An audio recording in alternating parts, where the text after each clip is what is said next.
This is the trigonometry video on sine.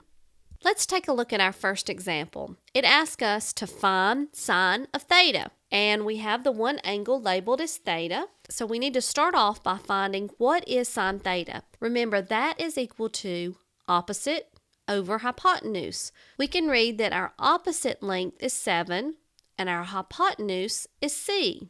We can find c using the Pythagorean Theorem, where we plug in the two side lengths of 7 and 9, and we solve for c and find that c is equal to the square root of 130. So let's just plug that in for c, and we have sine theta is equal to 7 over the square root of 130.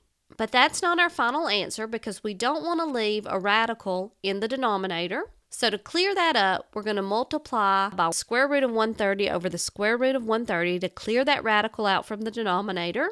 And we get 7 on the square root of 130 over 130. And we can't simplify any more. On our next example, we're given lengths AB and AC. What trigonometric expression gives the measure of angle ABC? So we're given this side length of 4 and a hypotenuse of 5. So we want to know what expression do we get for angle ABC, which is opposite over hypotenuse, and that is sine theta. So we have sine inverse of 4 over 5 gives us the measure of angle ABC. Here's the test yourself question. Pause the video here and try this one on your own.